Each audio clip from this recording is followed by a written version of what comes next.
Servus Leute, heute haben wir wieder mal eine englische Episode, deshalb nur ein kurzes deutsches Intro.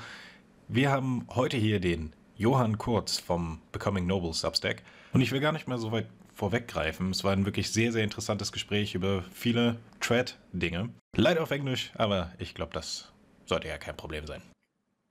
Now I'll give the floor to you. Please tell the guys where do people know you from and a short introduction.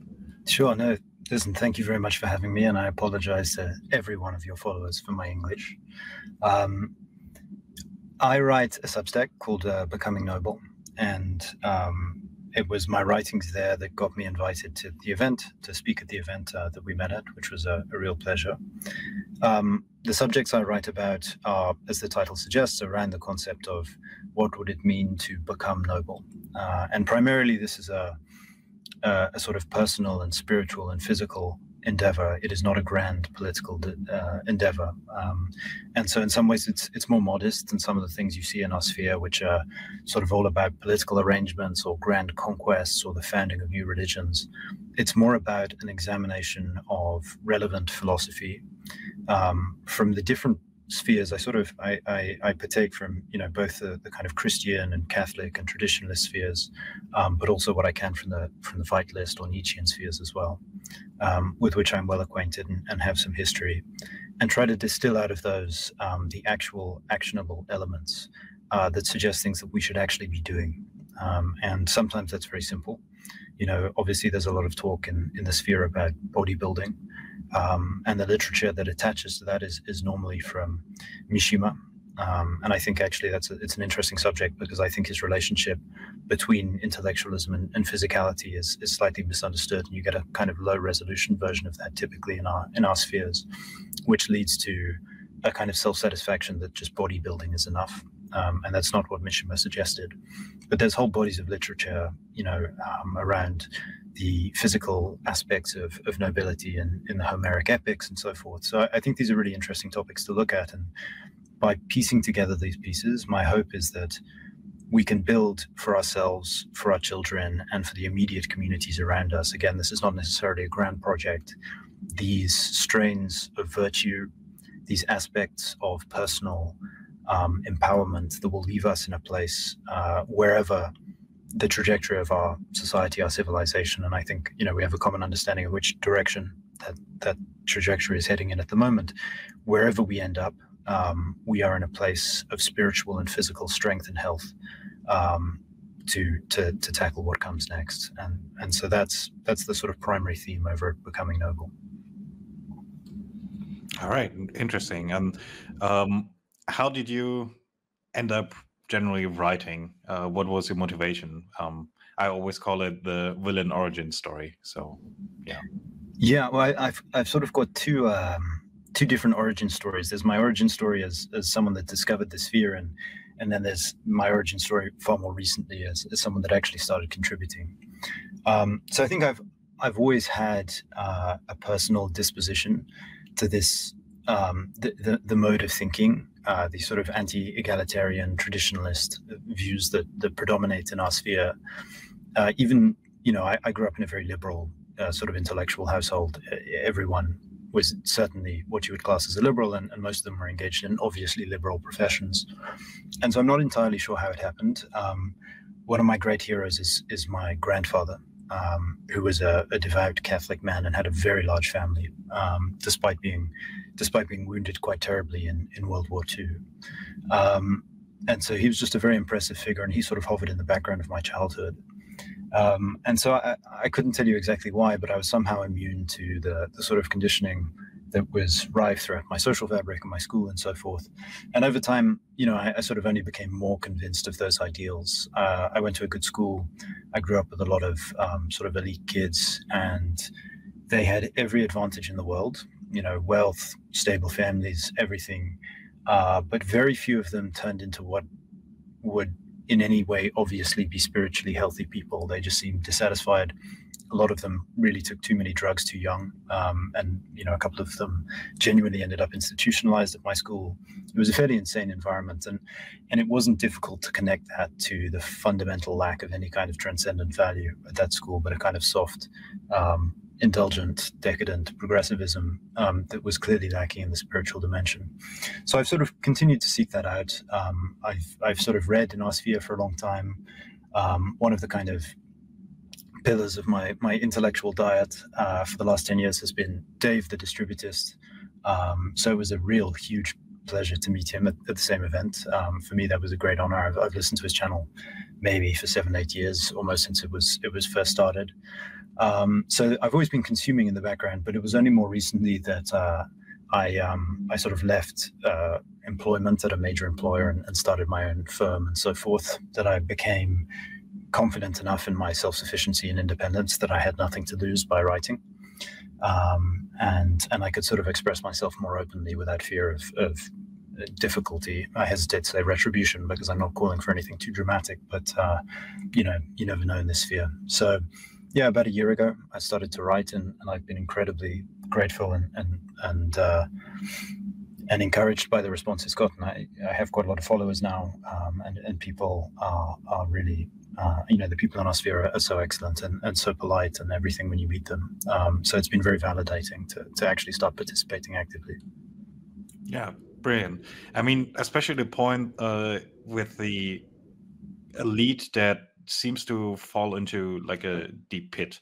I've noticed it from a German side also quite a lot, that you have young people that grow up that should take a leadership role in their community simply by their position from their fathers, but most of them don't. They end up like traveling or going in some global homo city and becoming another global homo student. This lack of calling, I would call it, it ruins a lot of actually capable young men and women. I always wondered, why is that the case? And I think it has a lot to do with a missing vision, a missing purpose, and a missing link in the overall order of society. What do you say to that? No, I think you're absolutely right. I think that the thing is that unless you have certain metaphysical reference points, something to sacrifice the finer things of your physical existence for, none of this makes sense. So in a way, raised in entirely modern secular settings, I'm not sure if I don't blame them, but I at least fully understand why they act like they act. Like, I'm pretty young, fairly young, early 30s, and I got married and started having children in my 20s, which was one of the stories I told at the conference. And to this day, none of my contemporaries that I grew up around have children. A couple of them are married, and it really is just a couple. But most of them continue to lead, like, at best, these kind of long-term relationships that don't really go anywhere. They should have been married a long time ago, but they're sort of half committed to each other. But I get it, because, if you haven't been presented with a significantly compelling justification, both in intellectual terms and in spiritual terms, for undergoing the very real sacrifices that are involved in having children, it is a genuinely dangerous and painful experience for a woman. And it just can be immiserating financially in the modern environment. If you don't have a good concept of why you should make that sacrifice, why you should turn away from Tinder and stop having hookups, if you're a good-looking guy, you can live like only kings lived, hundreds of years ago now. So in some ways, there's a very unfortunate situation where the temptation that guys face is greater than ever before. I mean, imagine pornography. It takes you 3 seconds to access it at any time, to see something that few men would have seen ever before in history. And we live with that specter haunting us every second of every day. So the temptation is never greater. At the same time, the moral defenses that are erected around us when we are raised, the sort of depth of the education, not just in the kind of, pragmatic material sense, some education is still quite good from that perspective, but in a more well-rounded, robust way, and indeed an aristocratic way, which perhaps is something we can talk about today, that's so lacking, that combination of nothing to sacrifice for, every temptation pulling you away from the righteous path, and no sort of spiritual armor to clad yourself in, I think is just disastrous. So I understand, why people end up like that. And I think all you can do is say, I'm not going to fall to that. What would it take to build myself up to how I should have been built up by my parents if they failed to do so? And indeed, how can I make sure that I provide that same foundation for my children? Yeah, definitely. And this topic of self-sacrifice, that was also the topic of your Witten talk. And I distinctly remember that I really enjoyed it. And it moves something because, one thing I notice is that without like a external, not to say pressure, but like an external forces, like, for example, let's take 100 years ago, it would have been really, really difficult actually to basically live this Tinder lifestyle if you wanted to. And you had still had forces pushing you on, let's say, a better path. But nowadays, I think the situation is reversed. The difficulty is on the opposite side now. And you spoke a lot about self-sacrifice, what it means, what you actually sacrificed. And it was a good speech. And maybe give the people here a short summary, not too much because they should still buy the book or come to the event, but just like a quick summary, that would be great.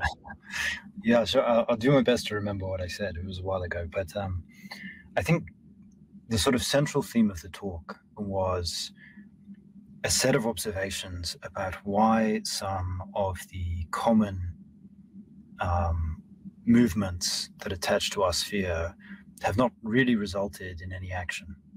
You get this very curious phenomenon of people that read obsessively and speak obsessively and have 200,000 tweets in our sphere, and yet, about, being noble or being a barbarian or being a religious fanatic or whatever it is. And then it's quite clear, as you sort of glimpse details about their personal life, and certainly if you meet them, that despite this huge investment in these themes, they're not living that way at all.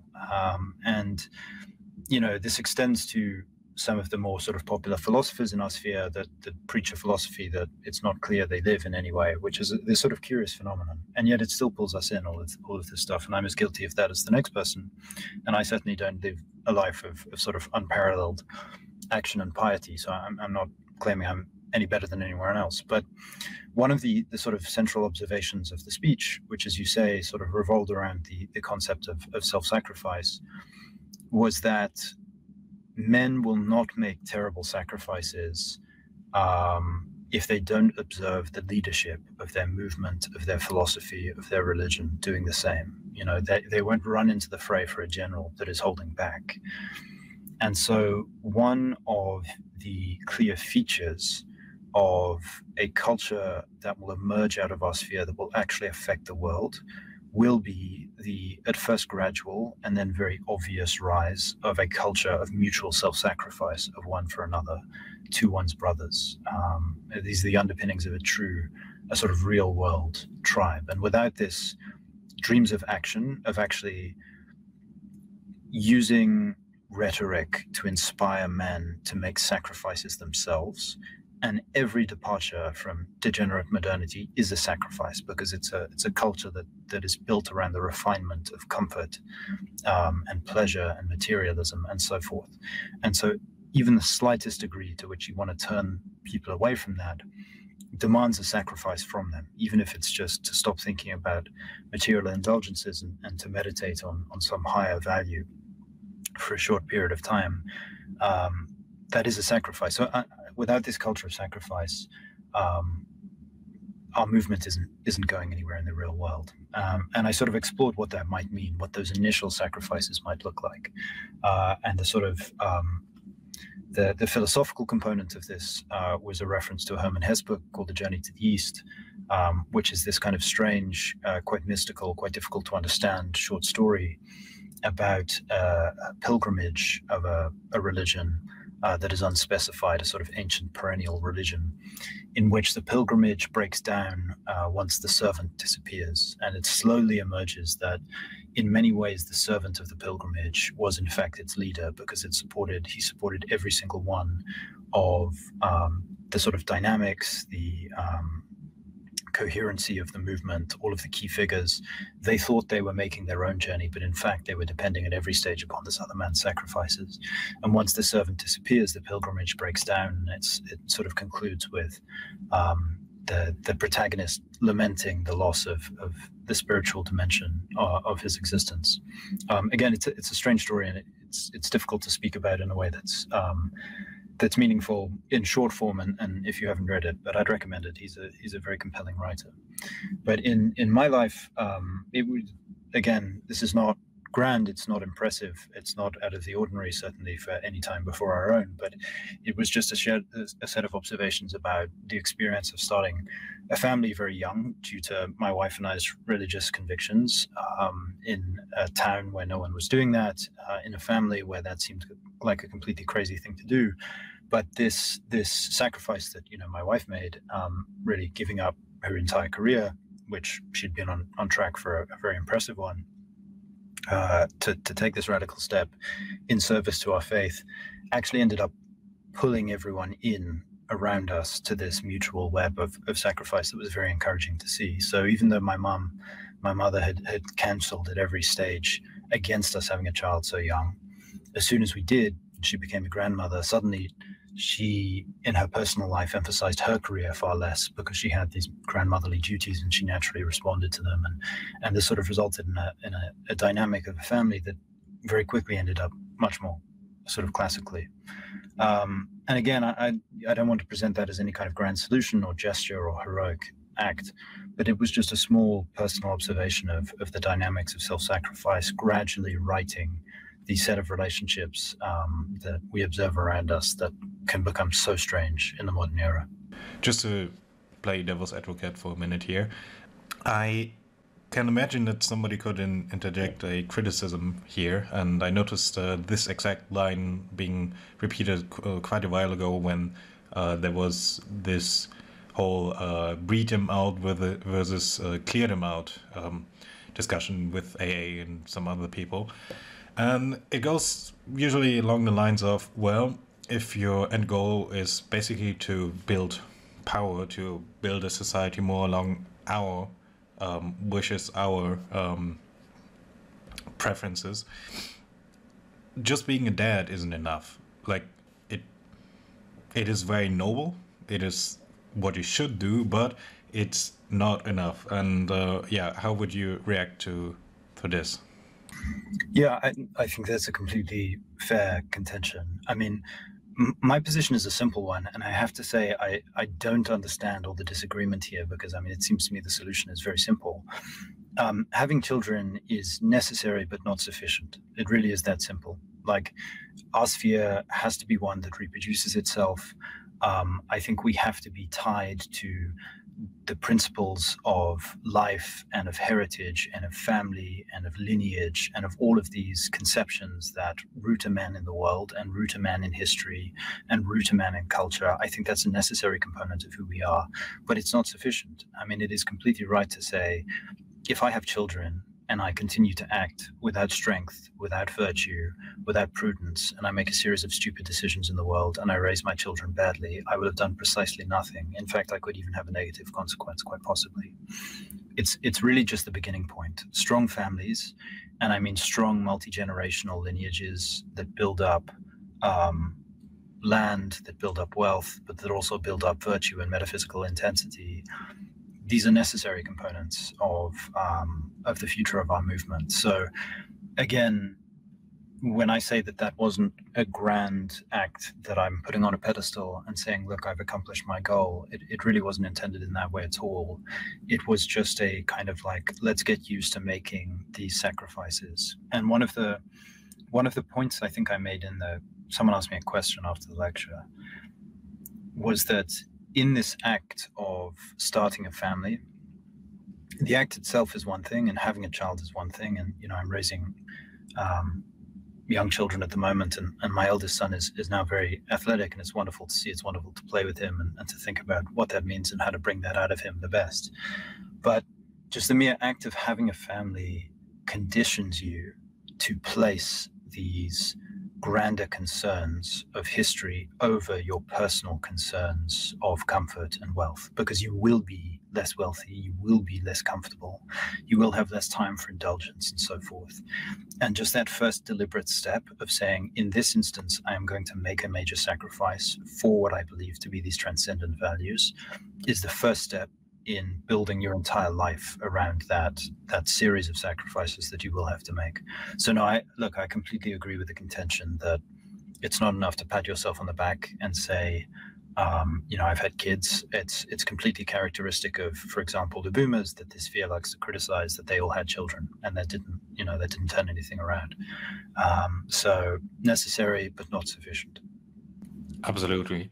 And especially the family is basically the first step in becoming noble, as your Substack is also called.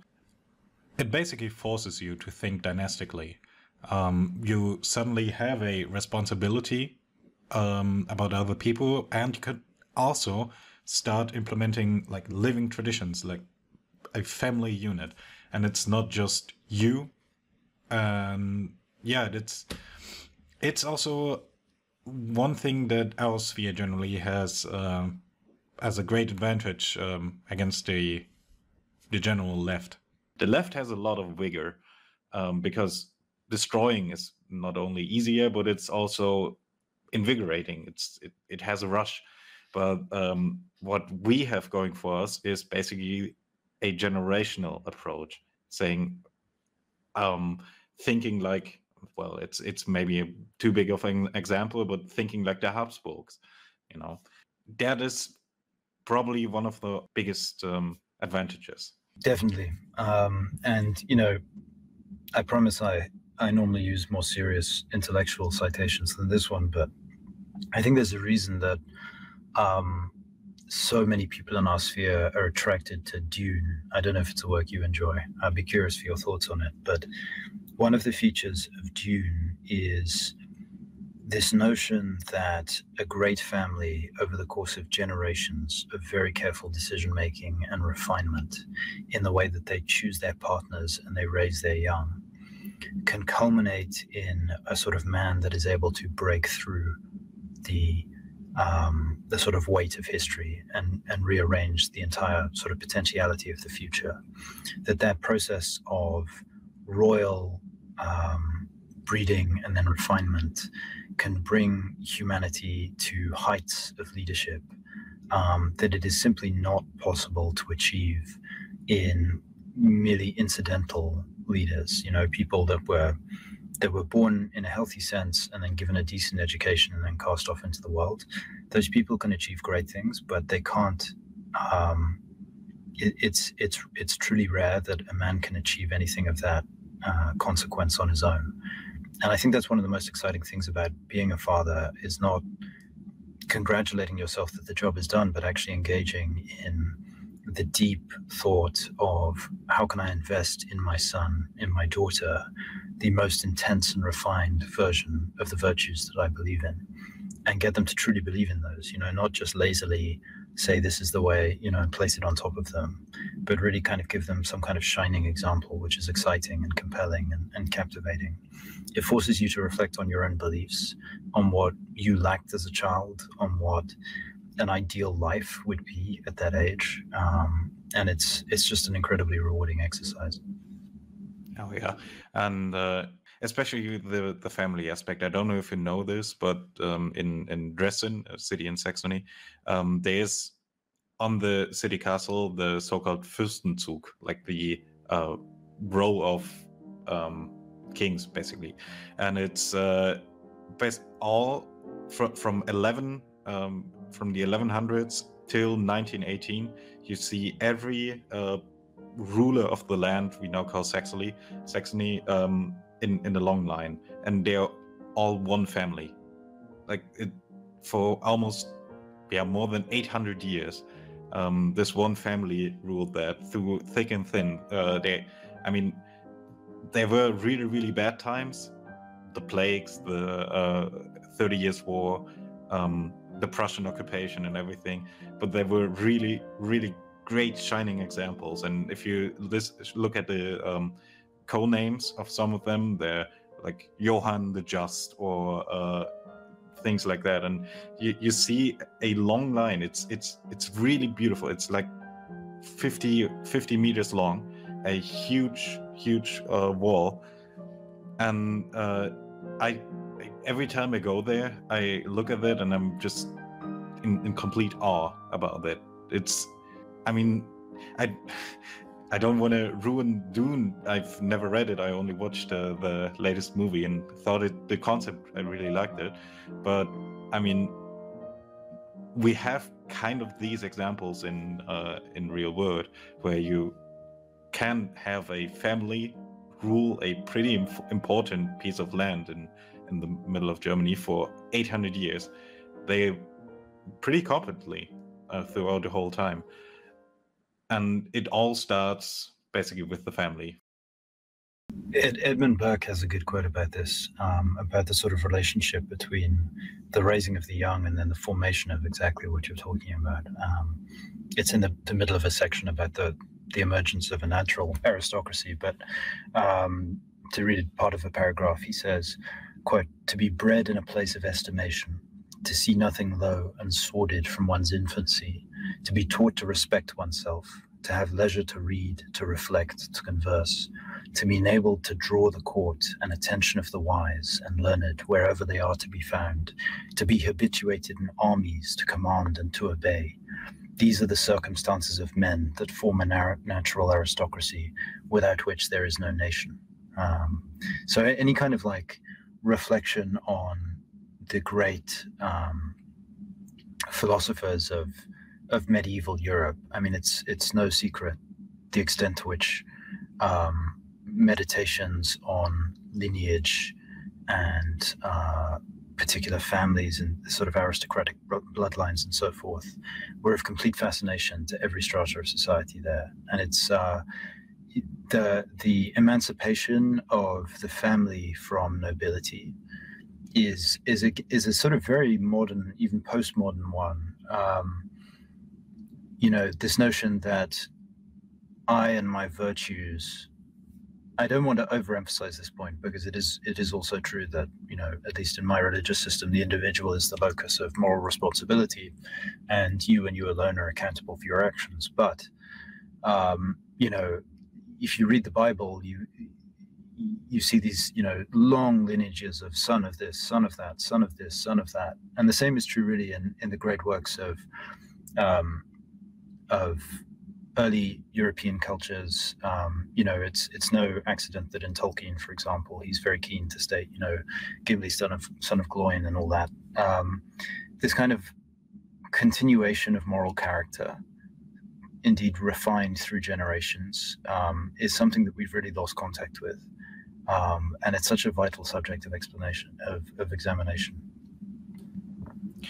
I think a good topic to also put onto this is how do we then spot false aristocrats, false English people have a good saying for that, snake oil merchants.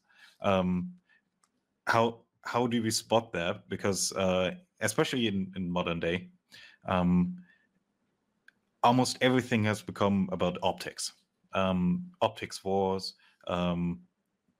It doesn't matter if it's just in business or if you try to sell something, especially in politics, it's all about optics. So I guess it might be pretty common that as soon as certain political actors see that, well, this is what people want and what people need, so they try to basically act like that. And how would you say, how do you spot a snake oil merchant? Yeah, it's a great question, and not a simple one, because we've lost our contact with what a genuine aristocracy is supposed to be, and therefore it is difficult to differentiate between an authentic one, which is obviously very rare these days, and a false one. I think The first thing to note about aristocracy is that they are, an aristocracy only works. It is an inherently hierarchical and superior institution, right? So a member of the aristocracy is someone who holds wealth and status and cultural influence that someone that is outside the aristocracy does not. And in that inegalitarian setup, there necessarily has to be a justification for an individual having all those advantages. There should be this question of, why does this individual get to lead a life of pleasure, of contemplation, of space? Why do they not have to engage in menial toil? And that ultimately has to be justified if the aristocracy is an authentic one, if it is functioning as it should, because otherwise it descends into decadence, and within a few generations it will die. And in the meantime, the people that aristocrat are responsible for will suffer. So the question then is, what does it look like when a aristocrat is doing what they should be doing, when they are taking advantage of those special privileges that they receive in society for their right end? And then perhaps we can contrast from, in contrast to that right end, what are the kinds of things that we see today? Here I will justify, perhaps, I talk a lot about the spiritual dimension of aristocracy, which I should expand on, because if left unexplained, I think, it might leave some people doubting the seriousness of what I'm saying. And perhaps the best and shortest way to do this is to refer to an author that people can look up if they're curious about this. Specifically, I'm thinking about chapter 2 of Revolt Against the Modern World by Evola, in which he writes a lot about the place of nobility in traditional societies around the world and in antiquity. What's the easiest way to do this? I'm going to read a short quote. Sure. Actually, I'm going to read 2 short quotes because I love Evola. It's something you have to get used to in my writing, is I quote Evola a lot, and I make no apologies for that. Okay, quote. Every traditional civilization is characterized by the presence of beings who, by virtue of their innate or acquired superiority over the human condition, embody within the temporal order the living and efficacious presence of a power that comes from above. One of these types of beings is the Pontifex, according to the inner meaning of the word and according to the original value of the function that he exercised. Pontifex means builder of bridges or of paths. Pons in ancient times meant path, connecting the natural and supernatural dimensions. Moreover, the Pontifex was traditionally identified with the king, Rex. And then a little bit further down, end quote, and then a little bit further down he says, quote, thus, real monarchs were the steadfast personification of the life beyond ordinary life, beneficial spiritual influences used to radiate upon the world of mortal beings from the mere presence of such men, from their pontifical meditation, from the power of the rites that were rendered efficacious by their power, and from the institutions of which they were the center. These influences permeated people's thoughts, intentions, and actions, ordered every aspect of their lives, and constituting a fit foundation for luminous spiritual realizations. These influences also made propitious the general conditions for prosperity, health, and good fortune, end quote. So the reason that I bring out that quote is that one of the aspects of identifying a false prophet is in spotting someone who quite gladly takes up all the trappings, all the material comforts of aristocracy. You get the tithes from the peasants in the feudal system. Everyone's sending you money. Off the back of that money, you can lead this lavish lifestyle. But in the meantime, the active role that you're supposed to be playing, what Evola describes as that bridge between those people and between the transcendent, between them and God. And in so doing, in that properly ordered role in which you do make a sacrifice, you accept the gifts, but then you use them for their proper ends. You spend your time in genuine contemplation and in fulfillment of your noble duties to help those people, to raise their spiritual and physical flourishing, to institute cultural progress and refinement, to enact a culture of physical nobility, again, in service of these higher metaphysical ideals, to express, Giacardini, the Italian philosopher, one of the reasons that he emphasized the primacy of aristocracy, of nobility over democracy, is that one of the decisive features of having a singular individual manifesting their will in the political domain is that they can be effective, they can be unitary, they can be decisive. And so if you have squabbling, if you have infighting in ways that are unresolved, that is not a sign of a healthy polity.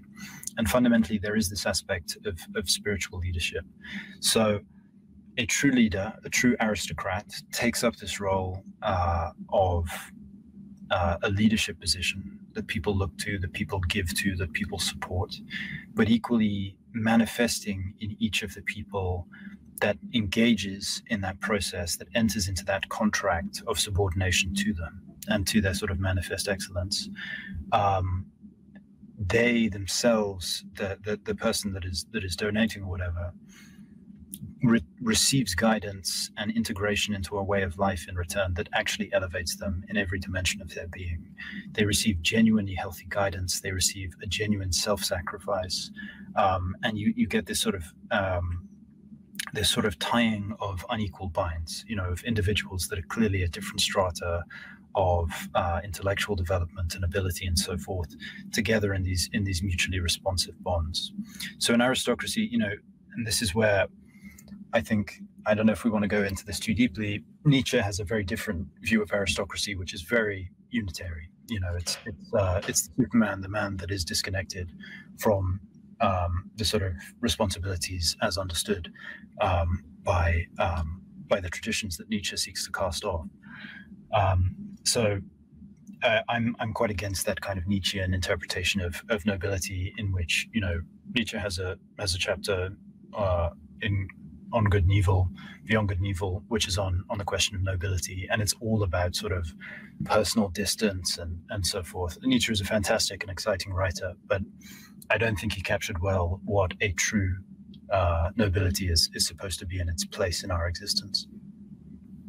I don't want to go too deep into the Nietzsche question because I just know that the comment section afterwards and the Twitter afterwards will be very, very heated.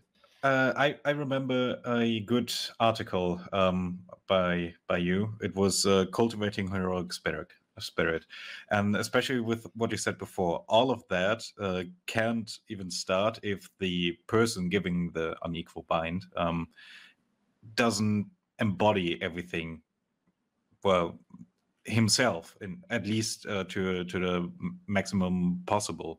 How would you say could you cultivate this heroic person or spirit or true aristocrat in that sense?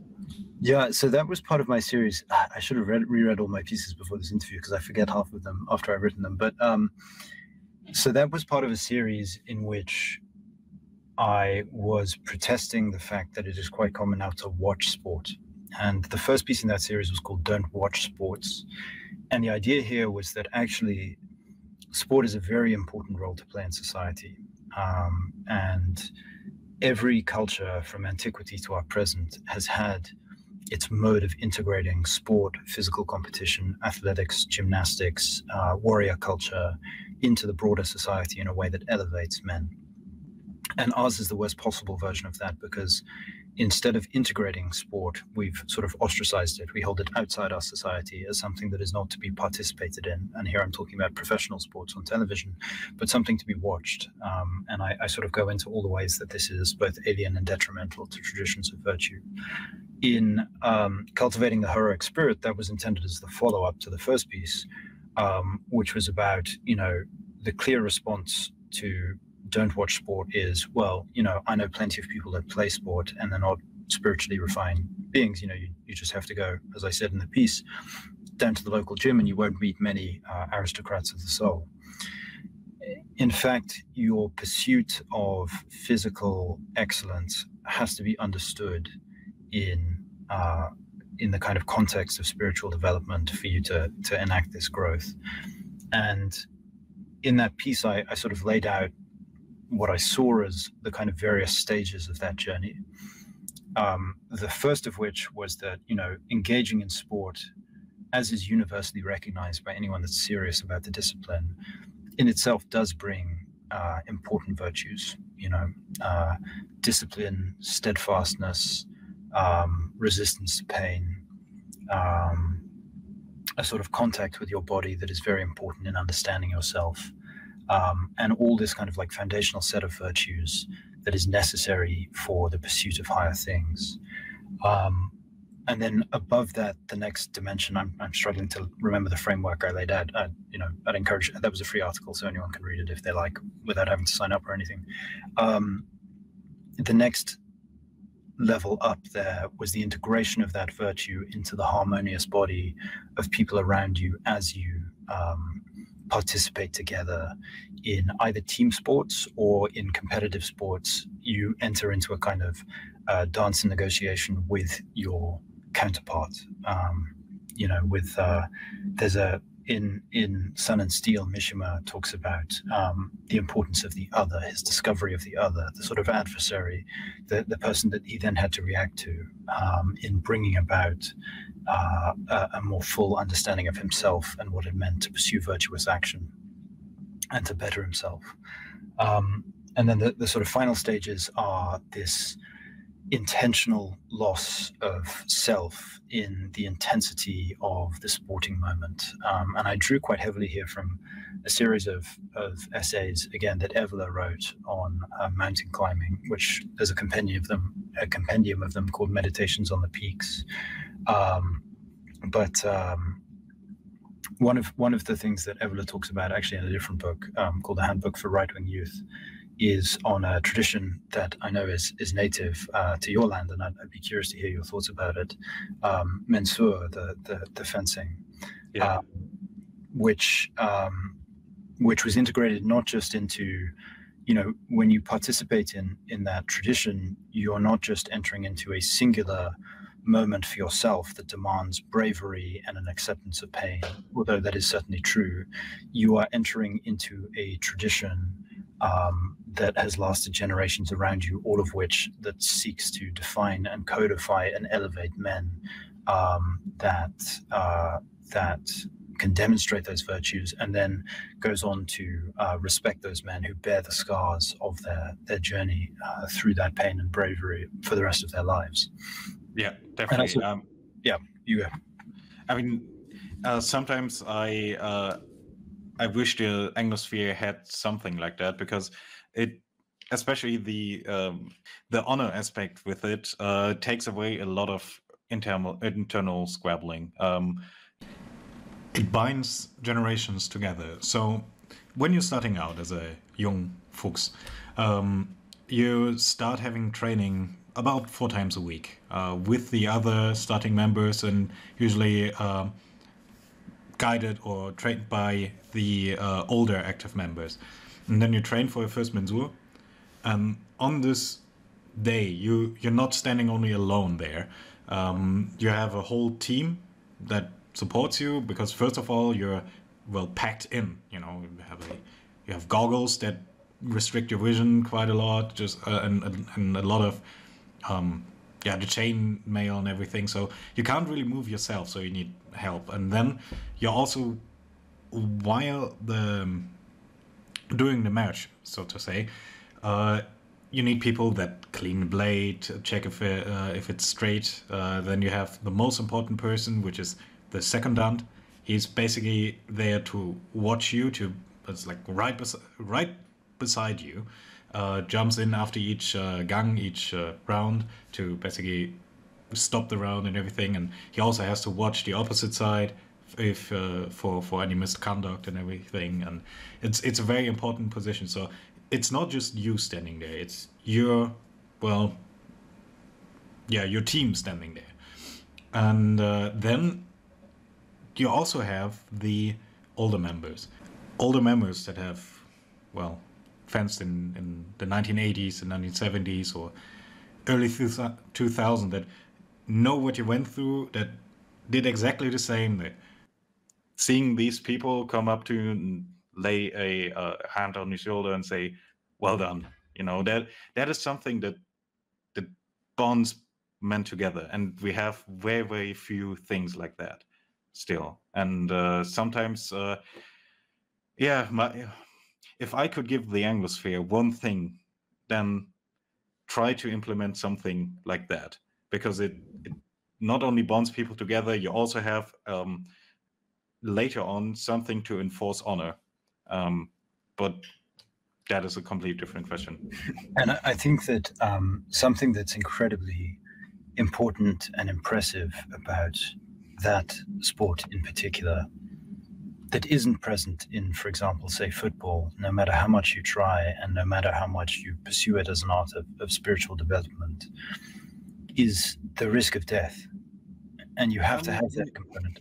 I realize, I mean, you might not actually die from Mensur, but symbolically, what you're entering into is a fencing duel, and the tradition that it evolved out of was one in which the presence of death was an intimate one, right? It was possible that you would die or that you would be horrifically injured from this.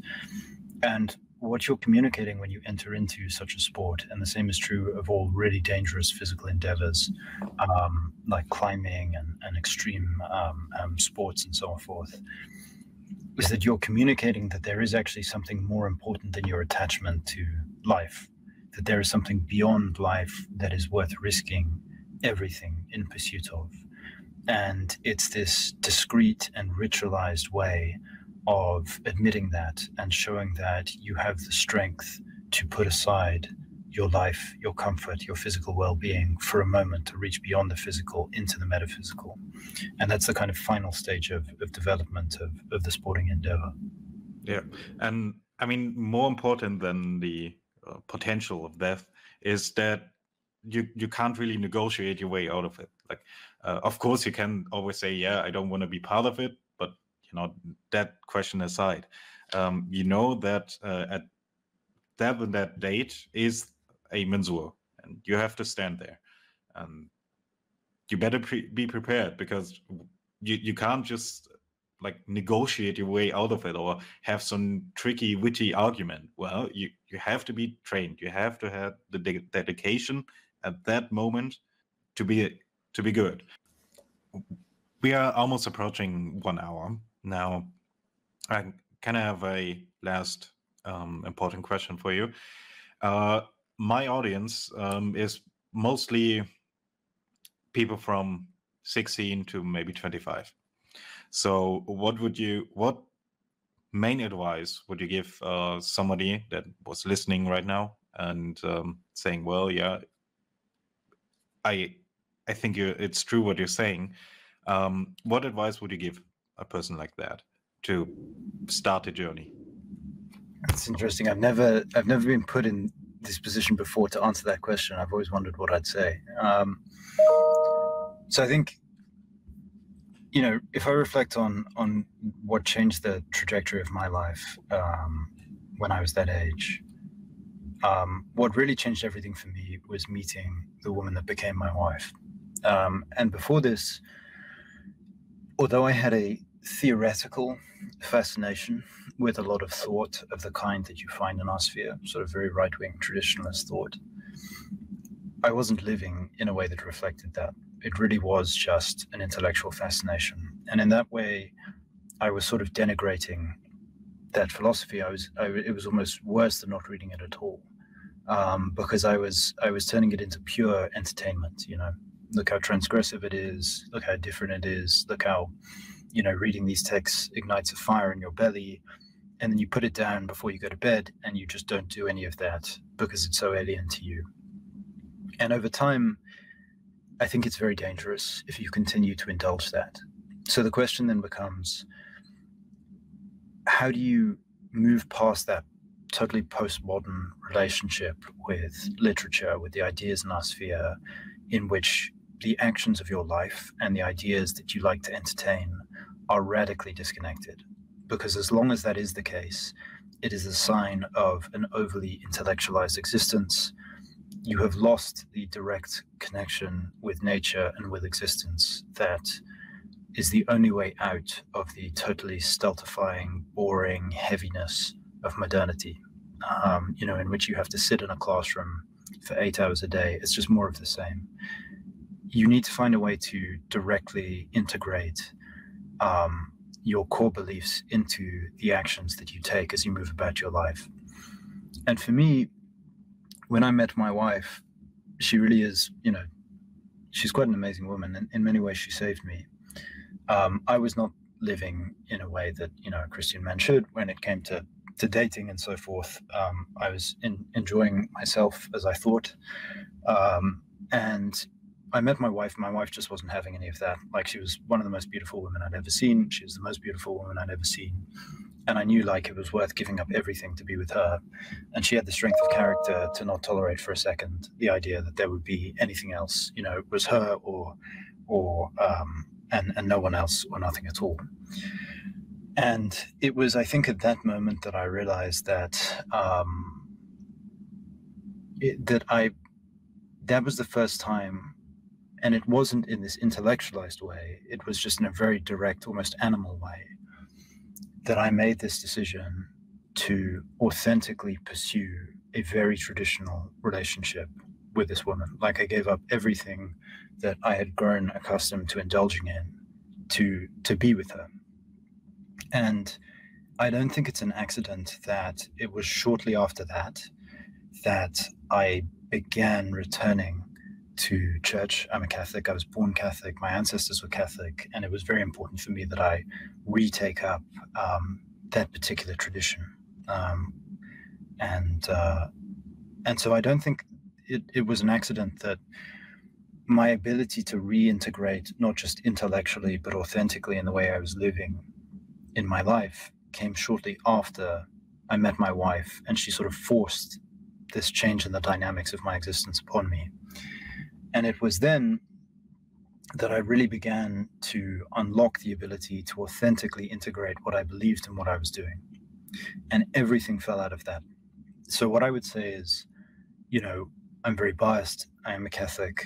I believe absolutely in Catholicism. I believe it's the true religion. And therefore I believe I have a certain responsibility to evangelize that. But you have to find a belief system that you can actually act out. You can't convince yourself of some warrior creed and then go about your office job every day for the rest of your life. You will live a meaningless life. Your theory and your existence will be disintegrated, and you will die uncertain of what you were and what you could have achieved. So you have to push yourself to act in a way that actually manifests your core beliefs. And you have to question, if I believe that my beliefs are my beliefs and I'm not acting that way, why is that? Could it be that I don't actually believe these things? I just find them to be entertaining or inspirational, or motivational or something like that. Are they actually beliefs which I hold at the core of my being? So I would encourage everyone to find a way to discern a moral, spiritual path forward that they can actually integrate into every moment of their existence. Because short of that, you're trapped in modernity, you're trapped in secularism, you're trapped in intellectualism as entertainment. And that's very dangerous, because you can convince yourself that you're escaping a system that you are in no way escaping. What's wonderful about Catholicism, religion, is that their precepts are in many ways very ancient. They're of a different time, but they are tried and tested and actionable. And you know that no matter how hard something seems, that was how your grandfather lived, or that was how your great-grandfather lived. What you're reading is not a fantasy, it's not literature, it's not motivational. Sometimes it's hard, and dry.